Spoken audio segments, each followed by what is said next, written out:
Perkenalkan, nama saya Revalina Octavia Putri, biasa dipanggil Reva, dengan NIM 252310101217. Dan saya, Maireta Deva Inimazaya, bisa dipanggil Deva dengan NIM 2523110101218. Kami dari Fakultas Keperawatan, program studi S1 Ilmu Keperawatan. Dan di sini kita akan membahas dan juga memperagakan secara langsung tentang istilah-istilah anatomi fisiologi yang terdapat di tubuh manusia. Jadi, untuk yang pertama-tama kita bahas adalah tentang garis atau bidang imajiner yang terdapat di tubuh manusia. Untuk garis atau bidang-bidang imajiner yang terdapat di tubuh manusia terdapat 3 macam, yaitu sagittal, kemudian ada juga koronal atau bisa disebut juga dengan frontal, kemudian yang terakhir ada horizontal atau bisa disebut juga dengan transversal. Untuk garis yang sagittal adalah suatu bidang vertikal yang terletak di tengah tubuh dan membelah tubuh menjadi 2 bagian, yaitu pada dekstra tubuh atau kanan tubuh dan juga sinistra tubuh atau pada kiri tubuh. Kemudian untuk yang garis kedua yaitu koronal atau bisa disebut juga dengan frontal. Garis ini adalah garis pada bidang horizontal yang memotong tubuh menjadi 2 bagian, yaitu pada anterior tubuh atau depan tubuh dan juga posterior tubuh atau belakang tubuh. Kemudian untuk garis yang terakhir yaitu garis horizontal ataupun bisa disebut juga dengan transversal. Garis ini memotong dengan bidang horizontal yang membelah tubuh menjadi 2 bagian, yaitu pada superior tubuh atau atas tubuh dan juga inferior tubuh atau bawah tubuh. Kemudian saya akan menjelaskan tentang arah gerak anatomi tubuh manusia, yaitu terdapat berbagai macam. Yang pertama yaitu fleksi dan ekstensi. Fleksi yaitu proses menekuk tangan ataupun kaki. Kemudian ada ekstensi yaitu meluruskan kembali tangan. Kemudian ada abduksi dan juga adduksi. Untuk abduksi ini adalah proses menjauhi tubuh dan juga adduksi ini adalah proses mendekati tubuh. Kemudian ada rotasi yaitu dibagi menjadi 2, ada rotasi medial dan juga rotasi lateral. Untuk rotasi lateral yaitu proses rotasi yang menjauhi tubuh. Kemudian ada rotasi medial yaitu rotasi yang mendekati tubuh. Kemudian ada sirkumdoksio yaitu gabungan dari gerakan fleksi, ekstensi dan juga abduksi serta adduksi, yaitu gerakannya seperti ini. Kemudian ada elevasi dan juga depresi.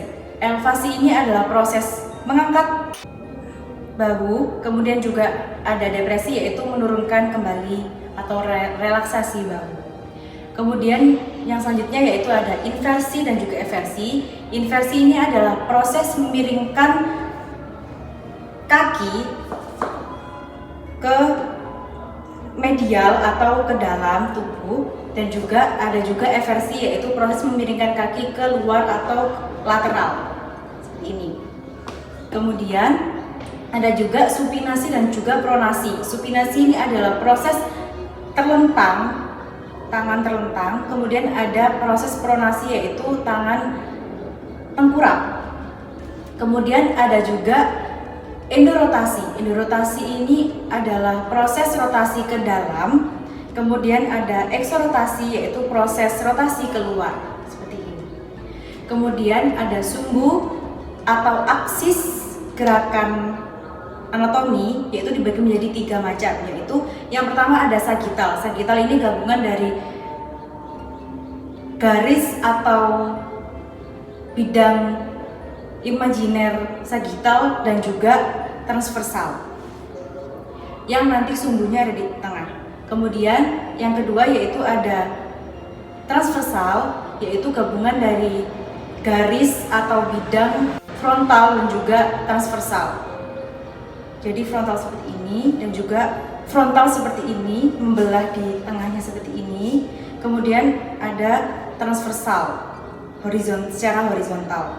Kemudian ada yang ketiga, yaitu yang terakhir adalah longitudinal, yaitu gabungan dari garis median dan juga frontal. Median itu tengah sini dan juga frontal yang dibelah di pertengahan sini. Seperti itu. Kemudian saya akan menjelaskan tentang posisi-posisi anatomi yang manusia bisa lakukan. Nah, jadi posisi-posisi anatomi yang manusia bisa lakukan yaitu dibagi menjadi 4 bagian atau terdapat 4 bagian, yaitu yang pertama ada posisi anatomi yang saya jelaskan tadi, yaitu posisi berdiri yang sebenarnya itu seperti ini. Kemudian ada juga posisi supin, yaitu posisi terlentang atau tidur.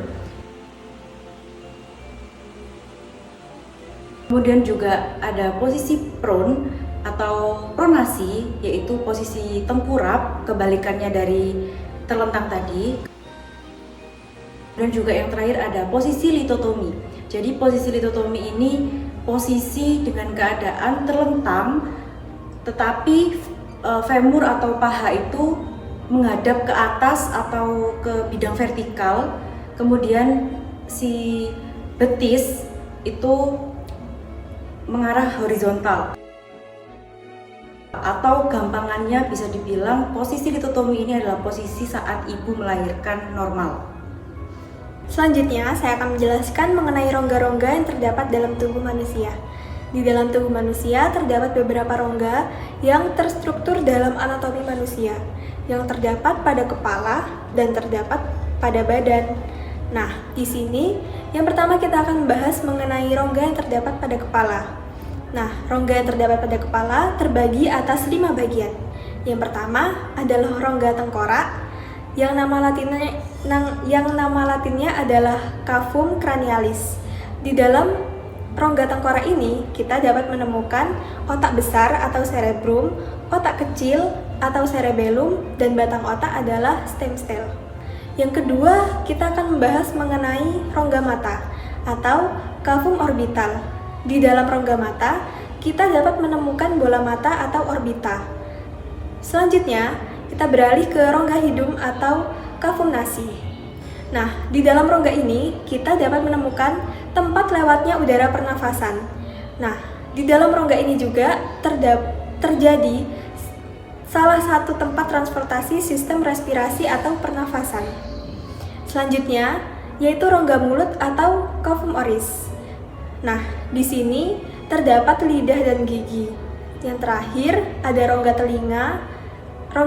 telinga tengah atau bisa kita kenal dengan cavum timpani.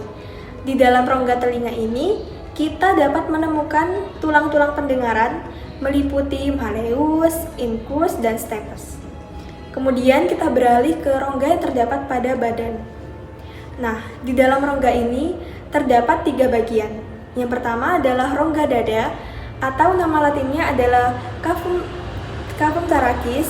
Nah, di dalam rongga dada ini kita dapat menemukan paru-paru atau pulma, jantung, kardio, pembuluh darah aorta, pembuluh darah vena cava, arteri dan vena pulmonalis, trakea, bronkus, dan oesophagus.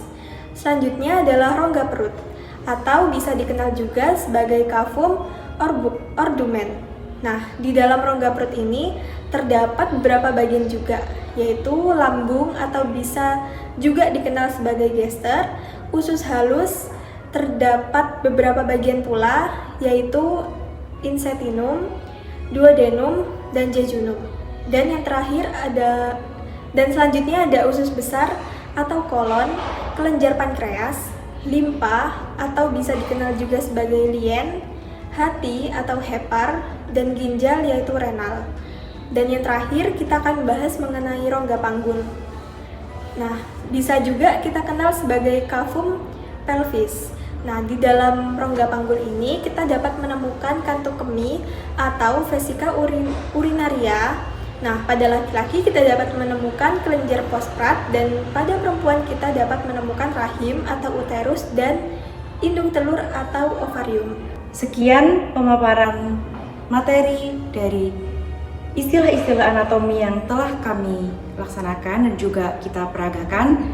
Sekian dari kami dan mohon maaf apabila ada kesalahan. Wassalamualaikum warahmatullahi wabarakatuh.